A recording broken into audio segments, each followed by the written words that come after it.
fun. On with the video. Hey, what's up, guys? All right, we're back for another cool video. It's going to be very informative. It's going to answer hopefully some questions that you guys have.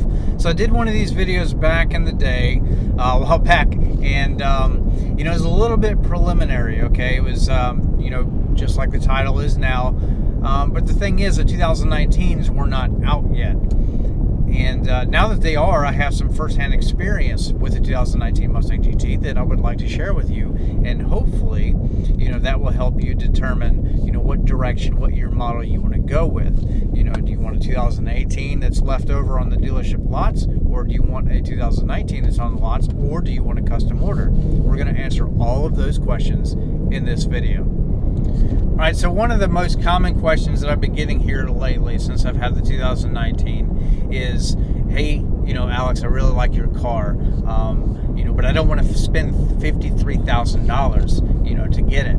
So what can I do? What are the best options? You know, what are things to avoid? You know, can I negotiate? Can I do whatever? We're going to talk about it. So, yes, you can negotiate everything. Now, are you going to tell me no again? No, I'm not. No, wrong answer. Eliminate no vocabulary, Father. All right, here's the deal. A 2018 is going to be tough to find on a dealership lot, possibly with the options that you want. If you want a car just like mine, finding a very similar car that is a 2018 that's left over is going to be possibly very challenging. So a 2019 order might make better sense to you. Now, a lot of you guys may not want the same options that I have. You know, maybe you just want a no-thrills Mustang GT and you don't want to spend anywhere close to $50,000, and that's completely fine too. You know, these cars can still be bought, you know, $34,000, $40,000, and with good options. So you can still get like a performance package. You can still get the 10-speed auto or stick, whichever you choose, for reasonable money. You know, there are dealer incentives and rebates right now, which we're going to talk about, and a lot of that you can stack with Ford X Plan. So first, let's talk about some of the differences. So between the 2018 and the 2019, there's a few things that are different. Some of them are significant. So some of the colors went away. You know, one of which is lightning blue, which is a very popular color. Now that butt hurt a lot of people, you know, including myself. You know, I had a 2018 that was lightning blue, you know, and I was sad to see it go because I was afraid what Ford was going to come back with. But what they did come back with is Ford Velocity Blue, and we're actually on our way to go film it at a dealership right now. So don't click off this video yet, and in fact, go ahead and smash that thumbs up button and subscribe and notification bell. But having seen the new Velocity Blue in person, which you're about to, because there is no real good content on YouTube as of yet of what that looks like. So you're going to get to see that firsthand with me today. But I've already seen it actually, but it looks freaking really, really good. It is kind of what I wish that lightning blue looked like from the beginning. You're going to love it. Anyway, so yellow went away, and then we also gained the new green. It's a neat color. I think it's got the black stripe on it, which I would probably take off if I bought it. But I think that the green itself looks really, really cool. I think it's a neat, flashy color. So other differences in the 2019, those are ginormous birds. Sorry. So the 2019, you have the new B&O audio system. It is a 1,000-watt system. It is an upgrade from the Shaker Pro, and it's worth it if you're going for the 19. So it's got more bass at a lower demand like level, and it's got a cleaner hit, I guess. It's the audio is cleaner. It's just better all around. Let's just leave it at that. If you get the stick shift, you get active rev match, and you do have the option to turn that on or off. So if you want to heel toe, you know, on your own, you just simply turn it off. But if you're lazy like half of America, I'm just kidding, you have active rev match, and it's really neat. It works really well.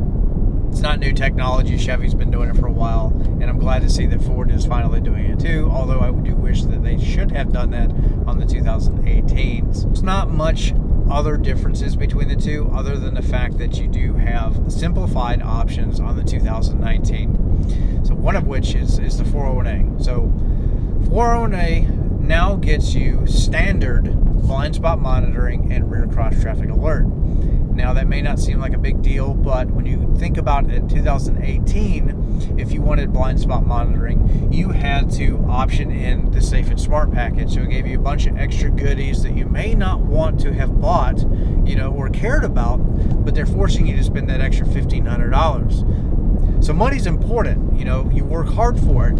So I think that for 2019, it's nice to see that you don't have to spend the extra money to get some of those standard things that should have just been standard to begin with. But it is what it is, and I'm glad to see that Ford's moving in that right direction, if you will. Also, if you're thinking about 2018 or 2019, there are some issues with the 2018s. So from X build date to X build date, I don't know what those build dates are. There was a shift fork issue. Ford's already announced a TSP on those, so if you have shift fork issues, you're going to be good there to just replace it. A lot of guys are talking about piston slap, the barbecue tick, and all that stuff. When I had my 2018, I had no issues with any of that stuff, and I beat on that car hard, but I also had an early 18. So if you go look for a 2018 to buy, are you going to build one are you going to buy one with a bad motor? Is it going to have shift fork issues? I have no idea. So that is a risk. But I'm not going to talk too much about that. Some guys do have issues with their cars, but these engines do tick anyway. So that's just a characteristic of this engine. No big deal. They're not losing power. They're not none of that. It's just overhyped. Some guys do have issues, and this is not against you guys, but for the majority, you're fine. You have a dealership warranty. Just buy it and just send it. That's it. Just forget about it. It's not a big deal. So, but the 2019, they should have a lot of this stuff ironed out. I would hope so. Definitely hit the subscribe button and turn the notification bell on to this channel so that you can stay up to date with my 2019 Mustang videos, and then we'll see how things progress down the road. Am I going to have issues? Am I not? So far, we're good, and I've been beating on it pretty hard.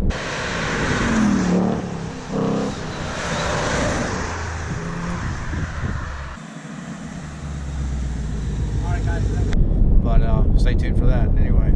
So that pretty much wraps up the differences between the two. So how long does it take to actually build one? They say 8 to 12 weeks. Actually, when we ordered mine, it was supposed to be an 18 build, but it was like right at the end when they were stopping production. So there was like another 2 weeks that it just kind of like hung in the air for a little bit. So for me, it was about 14 weeks, but 2 of those weeks really didn't count, I guess. Well, to me they did, but 14 weeks, but 8 to 12 is your average, and that might seem like a long time. I've talked to some of you guys about this, but believe me, if you're going to own the car for years and years and years, who cares about 3 months? You know what I mean? You're going to get the car that you ordered specific to you. You're going to get the green label. It's going to be special and perfect. Just deal with it. Okay, so now let's talk about money, because money is important. And you guys know your wallets. You know what's in them. You know what's not in them. So how do you save money buying these cars? So, well, in 18, you're going to get a good deal on them. The dealerships want to get rid of them. They're going to be willing to negotiate better so than they would be at 19. So you're going to be able to buy, maybe even a similar car to what I have for, a lot less money. But if you want a 2019 and you want one that's like mine or a little bit different, there's ways that you can save money as well. One of which is you go to, and I want you to finish this video before you do this, but go to MustangClubOfAmerica.com and then sign up, spend $50. You sign up for an annual membership, and they're going to give you two Ford X-Plan pins that you can request. You get a Ford partner, and then you just type it all into your stuff, and then you get the pin. It's good for a year. That is one great way to save about $3,000 off the MSRP buying X-Plan. So, and you can also stack things onto X-Plan. a lot of Ford private cash you can stack, some military rebates and college rebates you can stack, some of which you used to not be able to, but now it seems like it's getting easier. Now here's the catch. You can also stack on Ford rebates. So when I bought my 2019, I had an X plan, and also you had military, and since I've been out for less than a year, and I also had, I think I had private cash, and I did qualify for some Ford rebates. But a lot of times there are dealership incentives as well. Dealership rebates do not stack on X plan, to the best of my knowledge. They just don't, because it's a dealership only thing. So that would be better. So if you're going to negotiate the best deal, and you want to have those dealership incentives, maybe just find an 18, or just don't use X plan. You can negotiate off of a 19 price, no big deal. It's just a Ford Mustang GT. It's not a Shelby. It's not a specialty car. So dealerships will work with you. So there's definitely options there to allow you to save some money. So don't just go out there and spend MSRP because somebody says that you need to. Some salesperson trying to get rich. And I used to sell cars, so I know a thing or two about it. But anyway. So I know we've been talking for a while, but we're almost to the dealership, so just hang in there, and you're going to see this new Velocity Blue in person, and it looks really stunning. But to answer the question, should you buy a 2018 or should you buy a 2019? I cannot answer that. For me, both were great. But now that I have a 2019, is it worth, like if I was looking at them side by side and I had to pick, probably still the 19, just because you can still get money off and you're getting some of the new technology, the B&O audio system. If it was a stick shift, you get the rev match. Is that worth a couple $1,000s, more than the 2018? And we're talking about the money that you'd be saving. I think that yes, I think that you should probably just spend the extra money, get the upgrades, because I think that they're worth it. But at the end of the day, if you want a great deal on a 2018, you can still do that too. Alright guys, we're about there.